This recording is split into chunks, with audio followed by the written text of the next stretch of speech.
All right, Brian, I got 2 o'clock Eastern. Is it okay if I go ahead and get this party started? Go right ahead. All right, awesome. Well, good afternoon, everyone. Good morning, I should say, if you're out on the West Coast. And if you're watching this as a recording, I hope you're having a good day, no matter when and where you are. We are here to talk about getting boards engaged so that they fundraise. Who doesn't want that, right? That's probably why you're all here. And I'm so happy to see a full room. Hope you're having a good day. I'm Steven. I'm over here at Bloomerang, and I'll be moderating today's discussion, as always.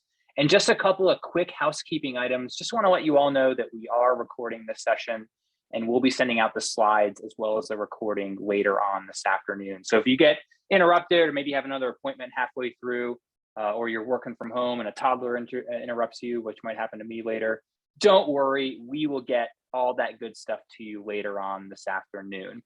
But most importantly, we love for these sessions to be interactive. So don't be shy about asking questions. There's a chat box and a Q&A box. If you use the Q&A box, it might be a little bit easier for us to see your questions, but we will save some time at the end for Q&A. So do not be shy.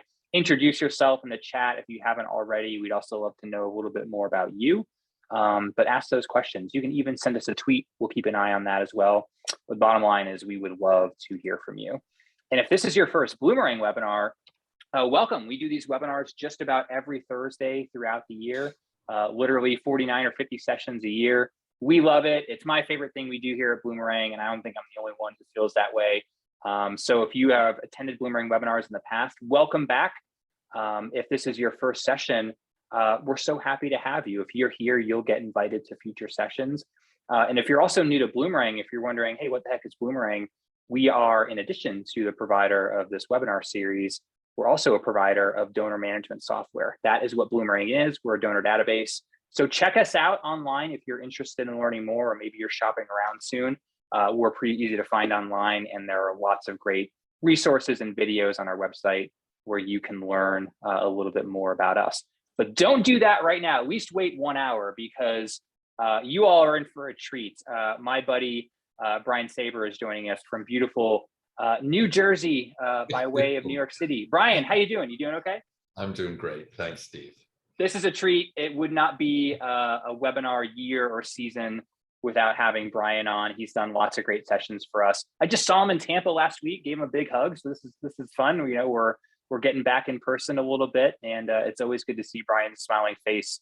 If you all don't know him, check him out over at Asking Matters. He does a lot of awesome coaching, helping people kind of discover their asking style, which is a session he's done for us in the past. I'll drop that in the chat here in a minute so that you can watch that.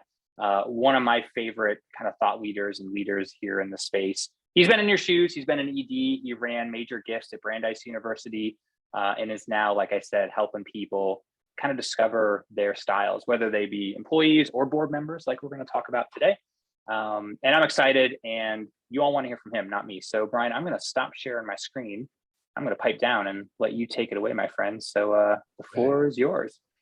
Very good. Let me pull this up. And what happened to my PowerPoint at the moment? Hold on. So good, it went away. We just looked at it a minute ago. I know. Never fails, right? Hold on one sec. That is really beyond bizarre. Grab that. I have this motto. I think I'm going to start putting it on mugs, and it is, we love technology until we hate it. Until we don't. Yeah, basically, but it's not even not loving it, it's hating it, you know, it just goes from one to the other. Okay, it is open there. Okay, one sec. Ba-dum. There it goes. There we got some people who want to buy that mug for you, Brian. That could be a whole new revenue stream for you. I bet. Maybe I'll probably sell more mugs than anything. Let me now once you launch, you have to reopen your chat screen. There you go. Okay, very good. So yes, you've seen my mug already. Steve had a slide with it. Still me. I'm sticking with this picture, even though I have a little bit more gray hair. I'm delighted to be with you today because I love talking about boards. I worked for them for years. I tried to help them figure out how to fundraise, and then I started Asking Matters in 2009, a long time ago now, and the goal is to help everyone feel more comfortable and be more effective. But I've been focusing a lot on board members because I don't think we do a nearly as good enough job in engaging them and training them. We need them. If you're with a small to mid-sized organization, you know that you have very little fundraising help, if any. As a matter of fact, I'd love you to type in the chat box, how many full-time fundraising professionals do you have at your organization? How many full-time fundraising? Just me, 0, 0, 1, me, 0, 0, lots of zeros. I saw a 3 fly by, 1.5, I saw 4 sold. Most of us have virtually no fundraising staff. And if we're going to do good fundraising, the bigger gifts, the developing relationships for the long run, getting big sponsorships and such, we need our board members. I think of them as mini major gift officers, trying to get them away from just swapping gifts with friends to something more important, because either we have someone doing an hour of this type of major gift week work a week, or we have our board helping us, and then we've got a band of warriors and we can really make a bigger impact. So today we're going to talk about 4 topics. We're going to start with what motivates board service, which is it's quite a strange relationship our board members have with us. Then the evolution of boards, which I think is so important to getting our boards to fundraise and fundraise appropriately given where our organizations are at. Well, I'm going to share 6 ways to engage the board, and we'll end with takeaways and questions. But Steve will be watching the chat box, the questions box, the whole time, and he'll just stop me whenever there's a question which should get some attention, and we'll cover as many of them as we can before we're done today. So please do ask those questions as we go along. Okay, so let's start with this really this odd relationship in terms of what we require from board members, expect from board members, and what we give them. So it's really, it's quite counterintuitive. You know, if you're on a corporate board, shockingly, you get paid for your time. If you're on a big corporate board, you get paid to be on the board. And then if they ask you to sit on a committee, you get paid to be on a committee. And if you have a leadership role, the treasurer, the chair, whatever, you get paid additional for that. You get paid for everything you do. Well, and there's all this cachet. And not only that, yes, you have to have stock in the company, but you're investing in your own money to help make your own money grow. On the other hand, in our nonprofit boards, we say, okay, you know, to be on our board, we're going to ask you to attend these meetings. They'll probably be in the evening when you'd rather be home with your friends and family or out. We'll have you sit on a committee. It'll meet in the middle of the day. You'll have to do even more work. And because that's so enticing, we're going to ask you to pay for that. We're going to ask you to make a gift, hopefully a personally significant gift. But if that's not enough, we're going to ask you to fundraise too as a bonus, right? So to do that, yes, we can rely on a sense of responsibility, shared responsibility, guilt that some board members might have. Gee, I really should do this. I know I should be helping Brian do this. But what we really want is for the board to willingly do it, to be engaged enough, passionate enough, and invested enough to want to do this work. Now, there are 3 things that really define that. And the first is, yeah, our board members have to have a deep personal concern for the mission. They have to want to make change, right? Second, very importantly, they need to feel they're part of a group. This is a team effort. As a matter of fact, one of the litmus tests for board members, for me, is, do you like being part of a team? You know, some people are not meant to be part of a team. They're lone rangers, and lone rangers do not belong on a board. And lone rangers can weaken the camaraderie, the esprit de corps of a board, feeling it's all in this together. You want to feel you're all working towards the same goal, that you're respecting each other, and so forth. And you want the personal satisfaction of having an impact. Now, in addition to that, some board members may want to network. They may want to learn new skills. There are many other reasons, and we really need to understand from a board member's perspective and really provide them in many ways a much better experience than we tend to. We have to create a culture that encourages this full engagement of board members. And we're going to talk about those 6 things. But before I get to that, I want to talk about the evolution of boards. Because whether we're a young organization or an old organization, no, we could be somewhere along this spectrum from hands-on to governing. So I want to talk about it I'm going to talk about it in terms of composition and so forth. Many of you have probably heard the 3 W's, right? Wealth, wisdom, and work. So you could look at hands-on versus governing this way. You could say, well, a hands-on board, almost always a brand new board, but sometimes a board that's been around for a while, a hands-on board's doing a lot of the work. There may not be any staff. There might just be a part-time executive director, but the board is rolling up its sleeves and doing the work. Then you get to, and you've got a piece of wisdom and a little bit of wealth. And as it gets to governing, it's much more about wealth, not only board members' wealth, but access to resources of all kinds, all in-kind services, products, connections, and so forth. The wisdom stays the same, but the work decreases because now there's staff to do it. And it's never all one or all the other. And we're never exactly in the same place in the 3 ways I'm going to discuss now. The first is in operations, and all of this feeds into how we engage our board members in fundraising. So a board comes together, it's hands-on, and everyone is doing everything, right? And is supporting a founding leader, or they're all just part of this group. And it's a committee of the whole. We are often in a younger organization. We might have an executive committee, or there may be a group of people who do nominating, but a lot of things are done by the whole. And then as we get to governing, less of that hands-on is done by the staff. The board relies on the ED for a lot, and there's a division of labor into committees. And this can creates a whole new level of work, challenge, but also a way to engage board members.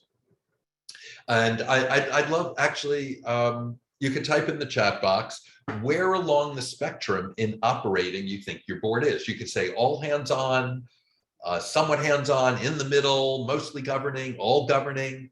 So you see, we've got from all hands-on, governing, all hands and migrating, in the middle. Someone said they're serving on 2 boards, 40-60. This is by the way, this discussion, this piece that I'm presenting now is a wonderful discussion, either for your executive committee, your governance committee, or maybe the entire board.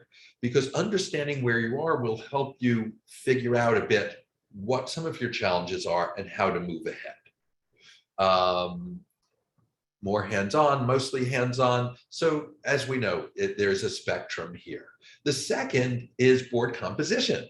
So a founding organization. I'm working with a charter school that's replacing the founding CEO. 12 years ago, we came up with this amazing idea for a school that integrates children with special needs into a regular population. It's been very successful out on Staten Island, and he's retiring. Well, he started, and who were the board members? The people he knew from the community, who he could lean on, who he knew could help him, who had expertise in different areas, who would do some of the hands-on work, a band of warriors, and their commitment was to him. Well, now, the board has grown, and there are people who have come on since, and now we're going to have a new CEO, and the commitment will be to the vision of the organization, not to the CEO who comes in. There's a broad range of people who are there for the mission of the organization now. More will come in with a new CEO. So Where on the board composition front are you? Type that. All hands on, mostly in the middle, mostly governing, all governing. Where are you in terms of board composition? Type that in the chat box. I'm seeing a lot of hands on, governing, in the middle. I'll let you keep typing those in. We're going to get a broad range here. So keep typing those in while I discuss the third, which is fundraising. So an organization starts and everyone pitches in. They're not necessarily bringing their own wealth, but they write letters to everyone. They have bake sales, they have bowl-a-thons, whatever it is to raise some money. Right? And they, as I said, they may or may not give their own personal gifts. They may or may not have some wealth. In a governing board, they're doing more of the oversight. Staff is doing more of the basic fundraising, letter writing, taking care of lists, whatever that is. We're looking to board members to make more significant gifts, to engage them in that fundraising, which is harder than the original fundraising, to help us cultivate and solicit major donors. So where are you now there? Last of the three questions. Where are you? Type that in. All hands on, in the middle, governing. And the idea is to look. The idea is to look at all three of these and see where you are. To the extent that you're governing here, but all hands on here, in the middle here, that disconnect alone will keep the board from being fully engaged in the right way. And that will challenge them in fundraising. And Aurora says, how about zero help? And so, you know, boards take a lot of work. Andy Robinson just put out, you may know him from his work with boards and trained the board. And Andy said it's important to do a cost benefit analysis. You know, how much time are you spending on the board? And what are you getting back? And of course, it's not all money and fundraising. There's important governance and fiduciary responsibility, but boards do take a lot of time, and more help is important. So you can see right where you could be moving towards governing, but in operations, but the board is not governing in terms of fundraising, and that often is the case. And we also can't forget that organizations usually move ahead, and then the board follows. The board then becomes what it needs to be for the organization. So all of this is creating challenges for your organization and could be standing in the way of them being fully engaged and wanting to fundraise, right? It's easy, like everyone's engaged at the very beginning. It's this band of warriors. They're digging in. They have a lot of vested interests. They have a loyalty to the founder. They're in the weeds, so they know everything that's happening. And so they're fundraising. Once we move towards governing, do we make sure to retain that? So let's talk about, so again, this is a very, I would quote, easy exercise and an important exercise for some group to have. And of course, you're going to have the slides from today, so you can just reproduce these and put them on a flip chart. Sometimes I will have a board trying to figure out where everyone on the board thinks they are. I'll have a few columns for each of these, and I'll give people stars or stickers or something and say, put a sticker where you think you are. Because not everyone on the board even agrees to where you're at. So important to cover that. And then have a discussion, right? What work has the board been doing that's not needed? What could be left to staff? What needs more attention? What has the board not been doing that we now need them to do? And to the extent that the board wrestles with these questions, they're going to come to some of the answers we as staff hope. By the way, I'm assuming most of you are staff on here today. If you're on here with a board hat on, can you just type that in the chat box? I'd love to know how many board members we have today. Tom, thank you. And I want to, Tim and Gary, Jim, whoa, we've got a bunch of board, wonderful. Thank you for taking time in the middle of the day to come hear about this. we need you. I hope you'll take away a fair amount today to apply to your board. So let's talk about 6 ways to help engage the board in a way that's going to help inspire them to fundraise. The first is board meetings. I've been to a lot of board meetings, and a lot of board meetings that could be much more exciting, much more planful, productive, and meaningful. We need, if you're still all hands-on, and you need to be hands-on, board meetings are going to be more like work sessions. For most of us now, we need our boards to be overseeing the organization.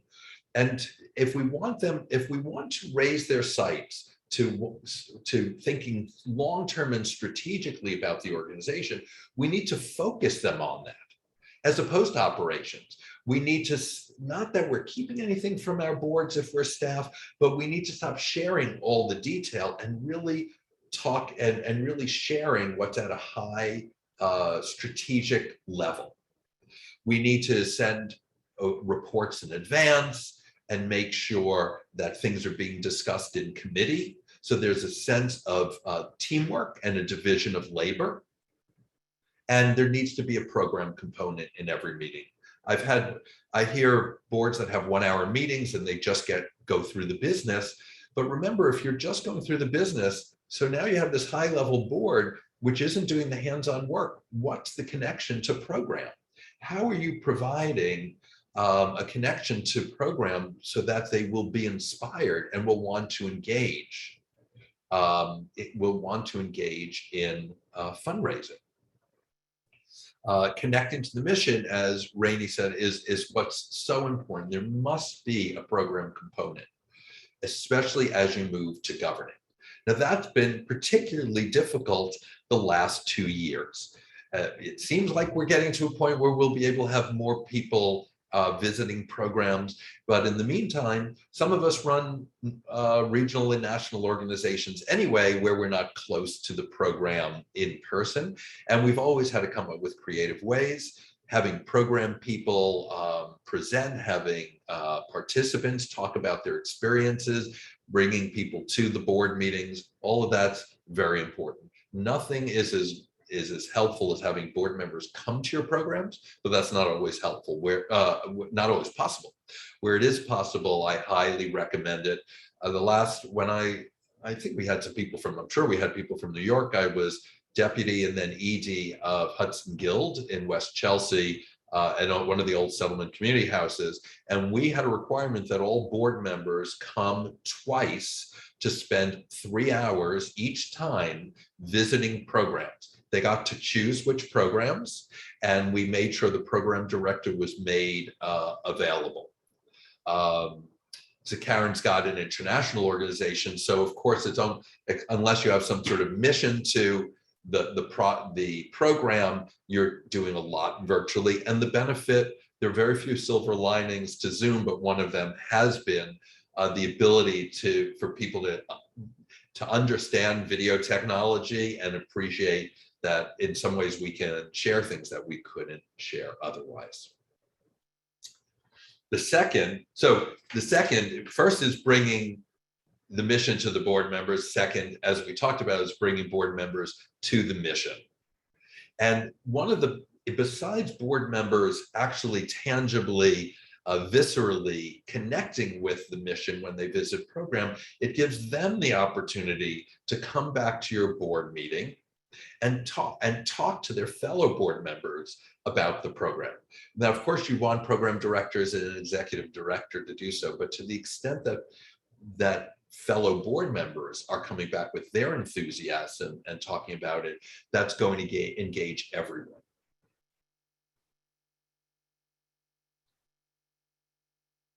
So, poll. How often, well, we're not polling per se, but how often, for those of you who can bring board members to the mission, how often, on average, do your board members visit your programs each year? Type that in the chat box. How often do your board members visit your programs? Wow, Michelle, weekly, that's fantastic. 1 to 2, 0. I'm seeing a range, some daily. Wow. So I'm assuming if daily that your board members are program participants, perhaps. So I'm seeing a range where I'm seeing anything of at least 2, that's great. If you aren't bringing board members twice and it's not an issue of geography, I strongly recommend that you set up that framework to bring them in. Sometimes it's just a matter of having your board meetings on site. And it used to be, oh, how great, a board member had a conference room at their office. Let's go use that conference room. But much better, even if the space is not so great, if it's crowded, if it's noisy, to have your board members at your program wherever possible. And of course, sometimes there could be HIPAA and privacy issues. So not everyone can bring people to the program, but where you can. Great. 3. So this is a big one. And this is agreed on and enforced expectations. What are we actually expecting? And I throw this out because in general, this holds true. I can't do my job if I don't know what it is. And I'm not going to do it if my teammates aren't doing it. Now, I know many staff are going to say, or maybe even some of your board members, well, we've told our board what they have to do. Okay, you have a job description. Maybe when they joined the board, they looked at it, but is it a living document? Are you discussing board responsibilities on a regular basis? Is there a sense that people are being evaluated for how they are working on the board? And is there a sense, therefore, among your board members that everyone's doing their job?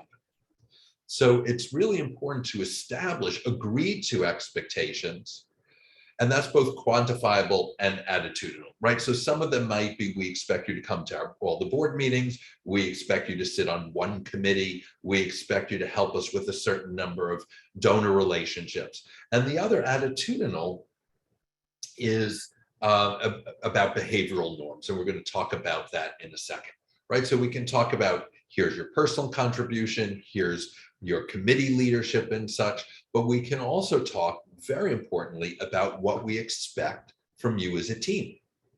Checking your ego at the door. It's not about me, it's about the team.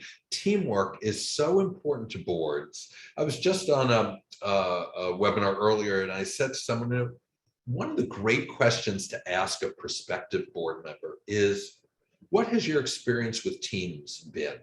Can you share a moment when a team wasn't going the right way, and what was your role in helping it get back together and be a strong team? Not everyone belongs on a board because not everyone's a good team player, right? You have to respect everyone else's work.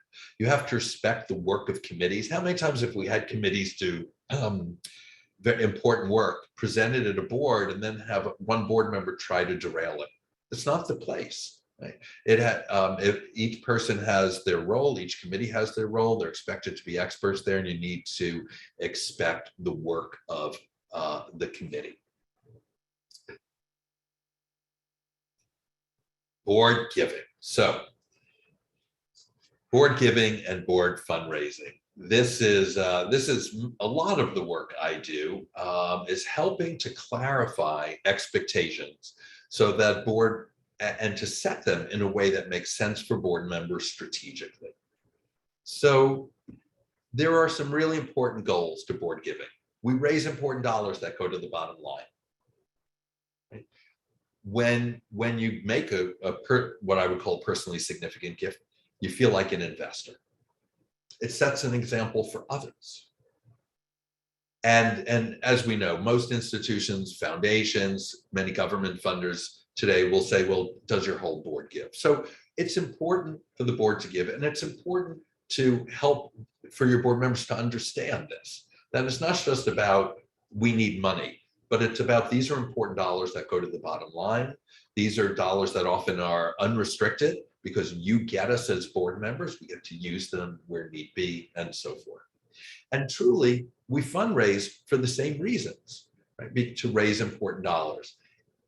Fundraising is very hard. Our board members certainly feel like investors when they do this difficult work. It sets an example for others. If we're going to have a gala committee or an annual fund committee or an alumni giving committee or anything like that, they're going to assume that our board is also fundraising. And it says institutions want to see 100% participation. It should say they love to see 100%. When we can tell our institutional funders that everyone on our board is helping to fundraise, it's a gold standard. So the goal really is to maximize both, which means asking board members to give and get to the best of their ability. And we're not asking for dues. We're not dunning you. We're not trying to make you feel guilty. We're asking you to do your best. Where everyone gives, I think, a personally significant gift. I think this is important to engaging board members. A lot of type in here, do you have a minimum gift requirement? Do you have a give or get? Do you have a give and get? They'll fly by quickly, but I'd like to see, what is your board? No minimum, no gift requirement, 2,500, a minimum. One of your top gifts, which I love, no requirement at all. I appreciate you're all typing these in. I think if we're going to engage board members and inspire them, we need to get away from some of the bad fundraising we do. I don't like minimum gifts, because to me, minimum gifts are like dues. You must give 2,500 to be on our board. We set that number a little low because we want to make sure people can make it. And then there's still some people who can't make it, and we say, don't worry, we know you can't give at that level, give what you can.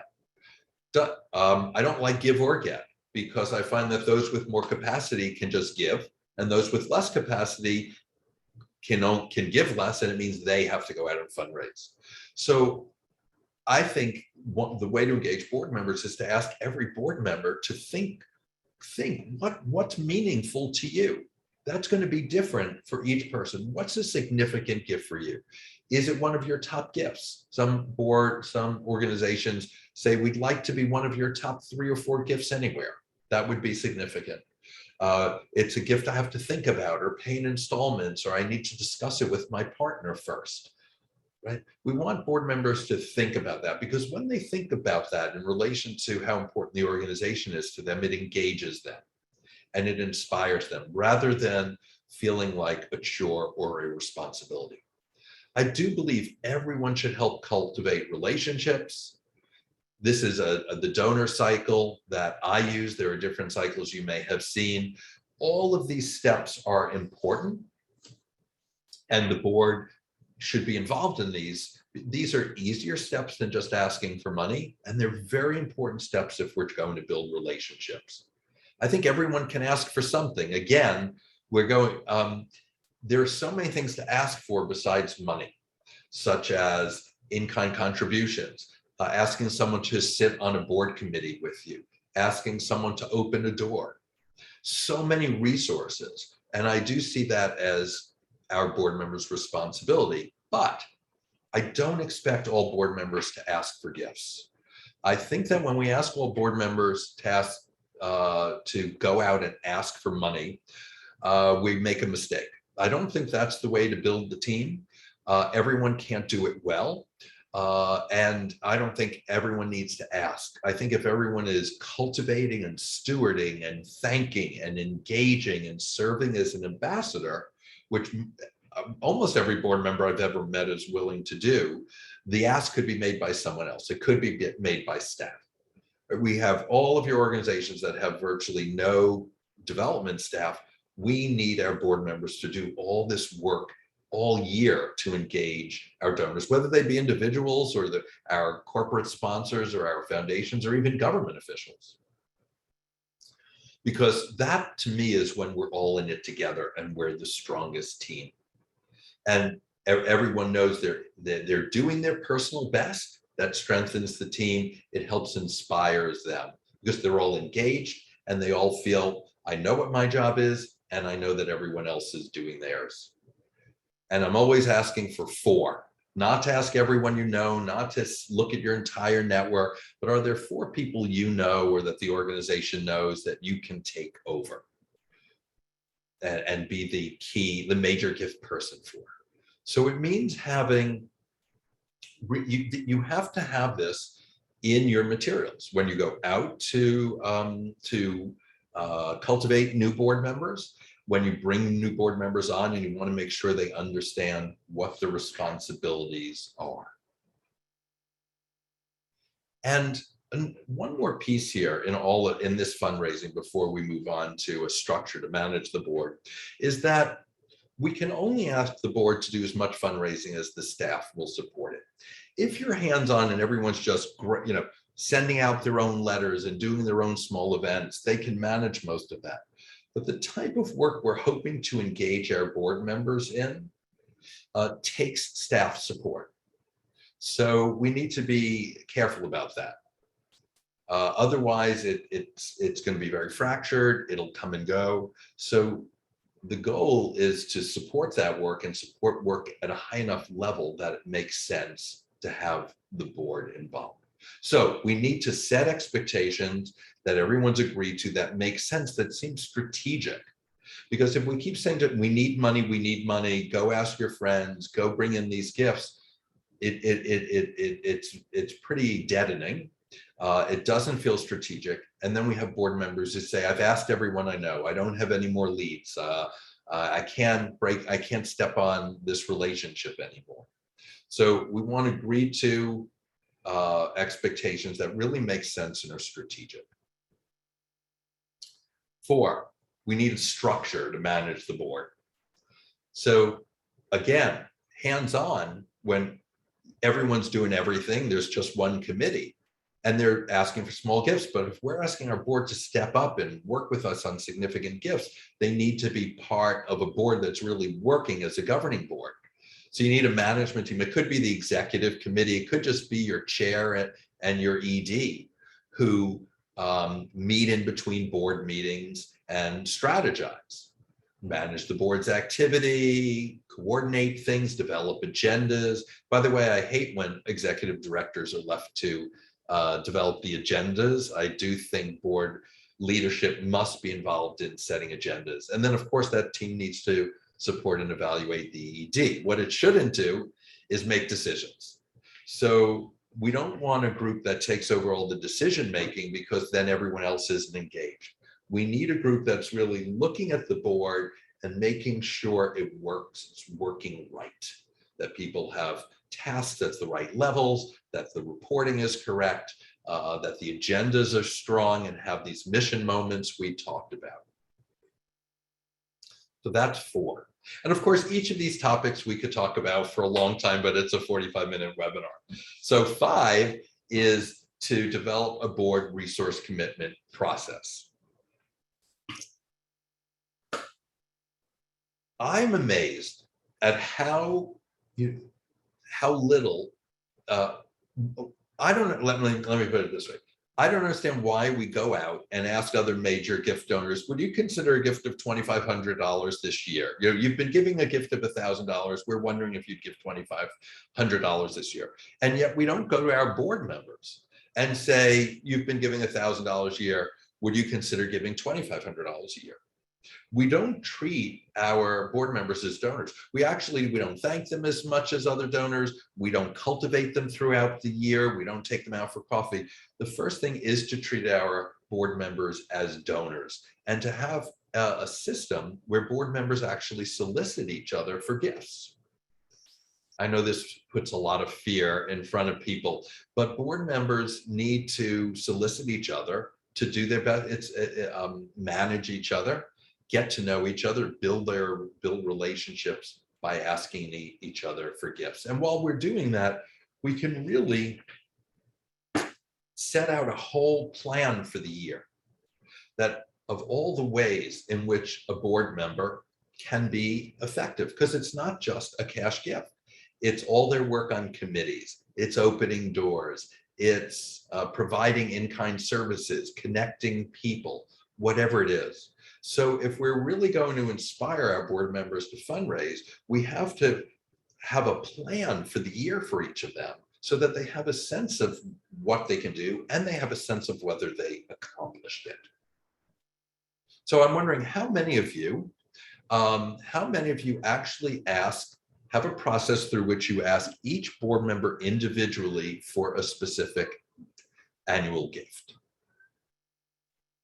Anyone? Haha, no, haha, no, haha, no. In my last job, yes. Yes, Tom says yes, that's great. I'm pretty certain the board chair does it. Great, Peggy. I have a feeling probably 10% or fewer of you do. This is critical to engaging your board, getting them to understand what's required, and appreciating the need to come through and be a significant piece. Enforcement tracking is lax, John says, and that is mostly the board's job with some staff support. And last, and then I'll take some questions, is training. Most board members don't know how to do this work. They don't know what's required of them. The number one thing they actually don't know is how to tell their story. A lot of board members don't fundraise because they think they're not going to represent the institution correctly. They don't know everything that's going on.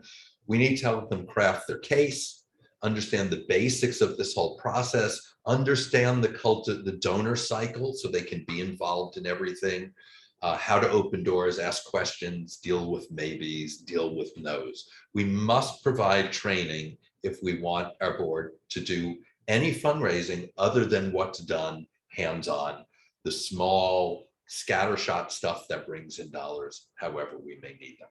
So, takeaways and questions. I see one right here, Richard. Is there an organization or two where you think they offer great models for this kind of board member education in their public materials? Let me think about that. I mean, certainly some of the organizations I work with do that because I've worked with them to get them there. Richard, if you wanted to just email me at briansaber.com or at askingmatters.com, it would give me a minute to think about it. Karen talked about focusing our board to fundraise for one campaign. Well, focusing on a campaign is a great way to teach and to get gifts in the short run. But I think the idea is to then move them to cultivating those people over a long period of time. Steve, I know we're just 2 minutes shy. I'm happy to stay on a few minutes extra. Are there, let's see, I see a question from Cheryl. What are the top 3 things you would cover at a small 3-hour mini board retreat? I would start by, I can tell you what I do when I do a retreat. I start by talking about money concept, because we have to get out of our minds our money story and all the baggage we bring in about money and start to think from the donor's standpoint. When we give away money, it's a joyous thing. It should be anyway. We get a lot out of being philanthropic. The person sitting across the table, the person we're calling and hoping for meeting, is feeling that way, but we let money get in the way. So I always start with that. What's your money concept? What stops us? What are we really trying to do? What is good fundraising? And then I really try and clarify the board's role. I always say it's not about asking for the gift, because if I say everyone has to ask for gifts, so many people close their ears immediately and their minds and can't hear anything. And I see we've got till 3. Great. I'm going to stay on it for till 3 if people have questions. So when we say you've got to ask for gifts, a lot of people just shut down. So I want to talk to them about all the ways in which they can be great ambassadors and stewards, because board members will often say, oh, I'll do that. I'm happy to call 4 people and thank them for their gifts. I'm happy to call and see if someone will have coffee with me, or if I can bring someone to our next cultivation event, or ask them to join me if we're doing a Zoom event to hear from some of our program staff. So I want to teach them what the whole process of fundraising is. Now, I know some people say when we call development, it's a euphemism. It's not really a euphemism. We should be developing relationships, because otherwise all we're doing is recreating the wheel and constantly having to ask new people for new gifts, when what we should be doing is really developing the relationships with those that give them. So I would talk about money concept. I would talk about the importance and what it really is about. And I would talk about what the full experience is, and try to use board members' personal experiences as aha moments for how we could do this better. Um, uh, Steve, since stuff is going by so fast, can you tell me if there were a couple of other questions along the way? I can try scrolling Yeah, back. I'd love to. We got a few in Right. here. I can field to Go you, for but it. first, Go for let it. me say thanks, just so we get that said, because that was an awesome presentation, Brian. I so appreciate you sharing all that knowledge with us, My and pleasure. always love hearing your take on things. Thank you. But yeah, we probably got about 10-12 minutes for questions. So if Well, you haven't asked a so question, I let's know do it. some came through, so my board is so Yeah. disconnected, need to get them involved. So many good tips. Oh, thank you. Okay. How do you recommend managing a board where a few new members have been recruited with a clear expectation? Oh, this is a great question, Mike. I'd love to answer this for everyone. And I don't know if all of you could read this, but this work, we all have a board that we inherited, a board that was around probably before we said, we got to up our game here. We need to do more. Sometimes it's because of the hands-on to governing, evolution, whatever it is. Board members were brought on for one reason. Now we're saying we really need something else from you. And it's that's fair for them to say. So when I train, I always think of I think of this year as a 3-year trajectory. It might seem painful to think of 3 years, but a lot can happen in 3 years. So I find if I start to send the new messages out and say, look, we want everyone to feel good about what they're doing. We also want to make clear what would be really helpful.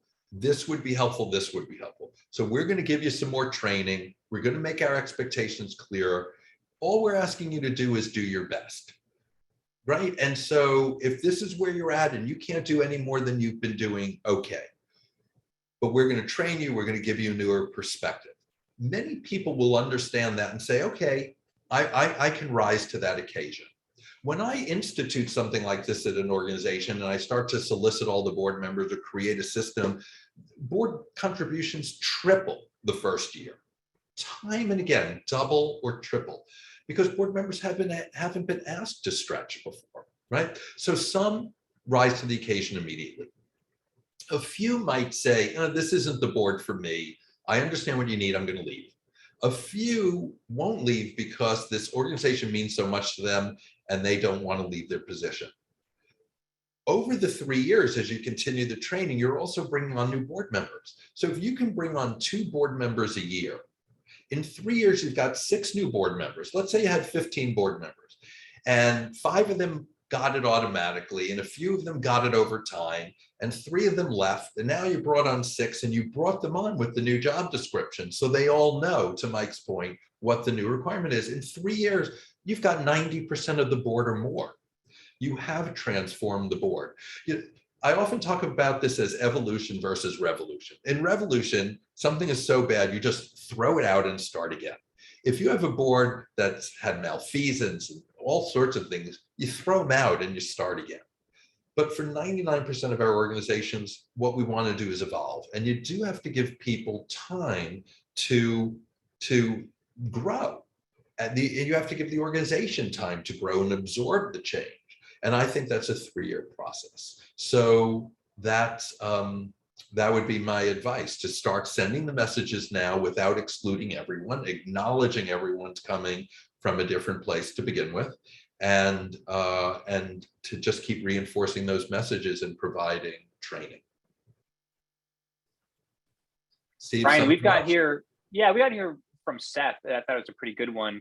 What do you think about the ED being involved in all committee meetings? Is that something that is common or works or should be avoided? What do you think? Well, I think it's important for a staff member to be in each committee meeting because otherwise the staff can't support the committee. I don't think the ED should be in all committee meetings. I think if there's any sort of finance person, that person should be staffing the finance committee. If there's a development person, the development committee. Certainly the ED should be in the executive committee, probably governance. But an executive director has to delegate just like a chair does, or else an executive director can't do the other work they have to do. So I worry if an ED feels they have to be in every meeting, in every committee. It's way too much time. And it will take away from other important things. That person cannot be spending their time as efficiently as possible if they're sitting in every committee. I would say if you're small and you feel you need to, that maybe you should have fewer committees, right? So that's what I would say. That makes sense. Yeah. Another We had a question here about onboarding. It seems like, really good and proper onboarding would probably alleviate any potential misconceptions or not having expectations set. What have you seen work in terms of that onboarding and orientation piece? Yeah. Well, first of all, let me say there's a parallel between onboarding and fundraising, a bad parallel. We tend to spend a lot of time cultivating donors until we get their gift. And then after we get their gift, we thank them. Now, of course, Jerry Panis, may rest in peace, would say you should thank donors 7 times over a period of time. And you should thank them as often as possible. But it's amazing because that's that juncture where when you've just made a gift, you're most focused on an institution. And it's when an institution should spend the most time with you, focus the most attention on you, not to ask you for another gift, but to take care of this. The parallel is that often we spend a lot of time cultivating someone and interviewing them, doing all these things before we bring them on board, but then we don't spend time onboarding. They need to immediately have a conversation with the chair, immediately meet with the ED. I have a preference for there being some sort of board companion, board buddy who checks in regularly. You may not assign someone to committee work immediately, but you need to within the first 2 months or so. If someone's come to at least one board meeting, you got to get them on a committee so that they're in there doing the work. I would have new board members come to program more often. And by the way, when the chair meets with a new board member, the chair needs to go through your board manual. That's assuming you have one, but some group of documents that talks about what the expectations are, how often we meet, what the expectations are for meeting, and everything. Walk through the job description, make sure that there is agreement on it. Of course, you expect it before you vote on someone, but it is important to go through it again. I wouldn't share everything but the kitchen sink right away. There's a tendency to say, okay, here's this huge book with everything in it, and I think it's a little overwhelming. So I think you've got to pick and choose, and it's a combination of staff and board. So I hope that helps. It is a lot of work. Boards are a lot of work. I always say state attorneys general, if that's the right way to say it, require 3 board members for a nonprofit. You need a president, a secretary, and a treasurer. So they've said to do the basic due diligence and have fiduciary responsibility, we feel you need at least 3 people. So if we're going to have 15, which is going to take a lot more time than 3 to manage, what other benefit are they giving us, right? What's the cost benefit analysis, as Andy Robinson pointed out, to that? And one of the costs of what benefits is fundraising. So, if you're going to take the time, you really have to think about all that time. It takes a lot of time to onboard another board member. At a certain point, 6 people, 8 people can make all the high-level decisions a board needs to make. And if you can't orient people appropriately because you don't have time, that's a signal that maybe the board shouldn't be any bigger, or the board needs to be fundraising to make sure it's worth the time.